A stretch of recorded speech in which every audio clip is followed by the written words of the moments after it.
I lived next to a very good chicken place, and one day it got me. It got me bad.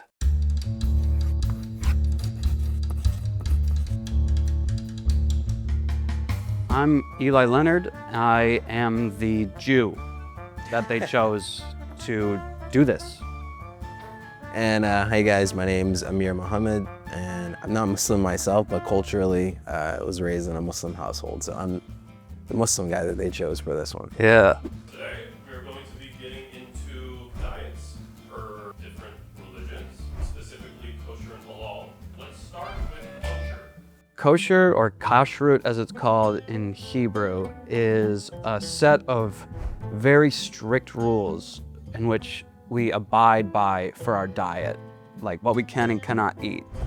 It's like mainly animal based, like with what animals we're allowed to eat. And like the one that's like probably the most well known is that we don't mix meat and milk.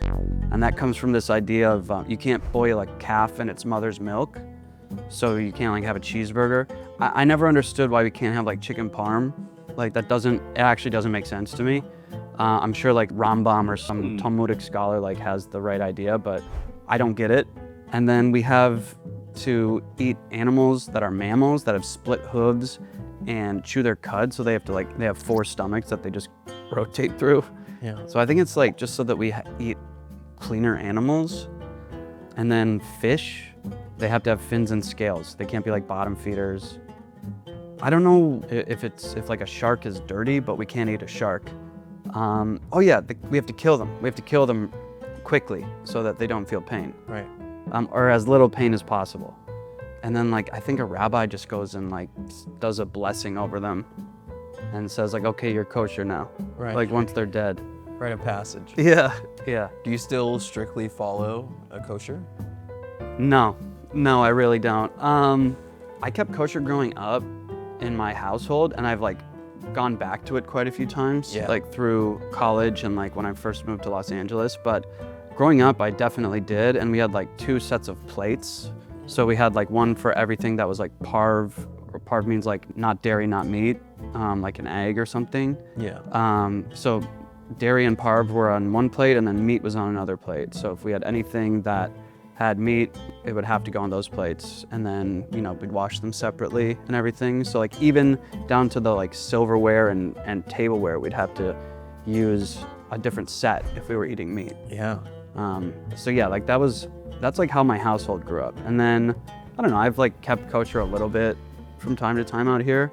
Do you feel like it's harder to keep kosher in a place like Los Angeles? I grew up in Minnesota. Okay. So I think probably like right now it would be easier in Los Angeles because there are like kosher restaurants. There's only 1 or 2 kosher restaurants in Minnesota, in Minneapolis where I'm from.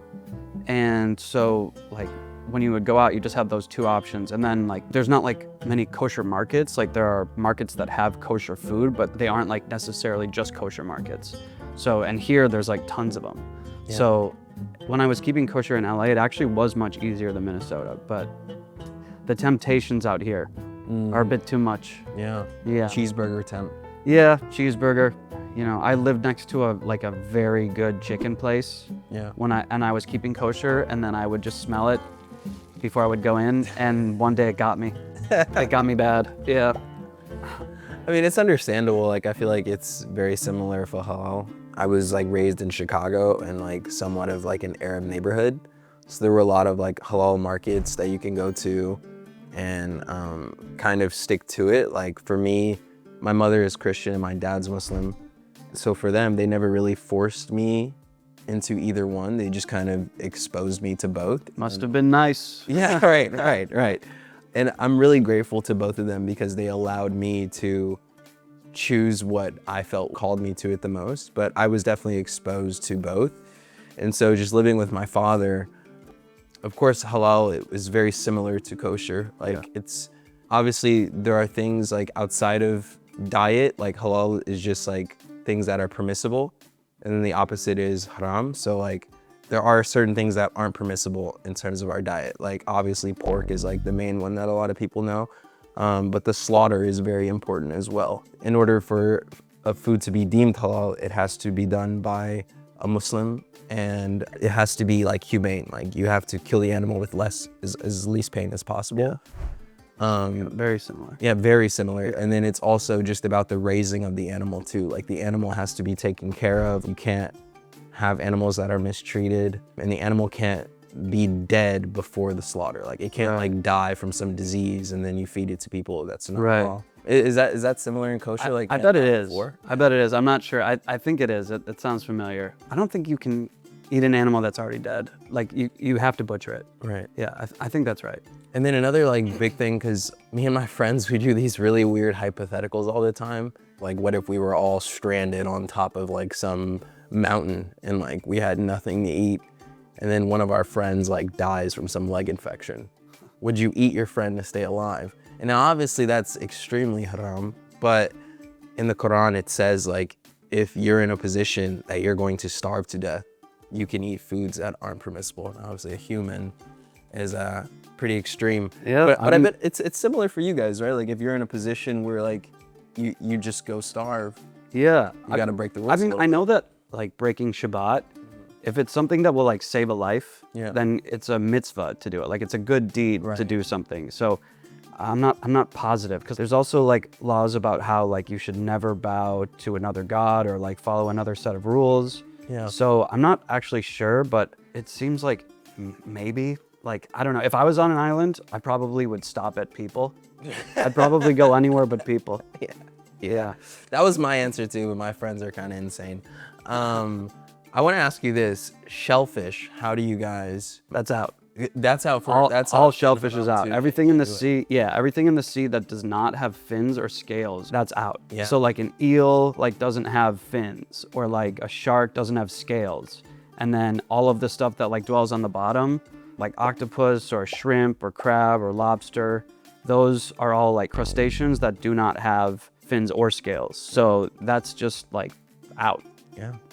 You don't touch. I think it says the same thing in the Bible too, but obviously different denominations don't follow as strictly. With the rules, but yeah, it's the same thing for halal. I know in the United States it's kind of different because there are regional delicacies and things like that people aren't as hyper aware of that rule. And so like places like in the South where people love crawfish, or places like in the Northeast where people just, they love lobster and crab. And so I've definitely seen my share of people who are strict Muslims who I wouldn't say they're not aware of it, but it's not as a prominent issue as I would say like as pork is for just all Muslims, like just stay away. Right, okay. Yeah, it's like a level of like leniency or like overlook to assimilate kind of thing. Exactly, Yeah. exactly. For sure. Kosher or halal? Like which one do you think is easier? Or Man, I would say it's definitely a lot easier if you're a pepperoni pizza guy to be halal. Like, I mean, you guys, man, you got to separate the cheese and the meat. And man, I'm just such a big burger guy. Like, I don't think I could do it and, follow it to a T. But I'm interested to see what you think. I mean, maybe I would get like struck down right now, but I would probably say halal too. Is easier? Yeah, I would probably say I would prefer it.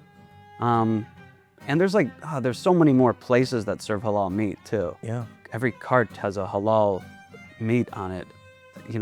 There's not like kosher carts going around, Right. Yeah, I mean, like, it's like either way you could just be like vegetarian and everything would be fine. But like, for me. Yeah. All right, everybody, go down here. Yeah. Like this video And subscribe. and subscribe to Right the there channel. as well. I Yeah. think it's like somewhere in that vicinity. Yeah, somewhere here or down. Comment as well. You could do that. Kosher, halal. Which one of you practiced? How was that for you? Have you tried the other? I don't know. There's many other things you could discuss. That's what's so great about a comment section. You could say whatever you want. Yes. Whatever you want. Now,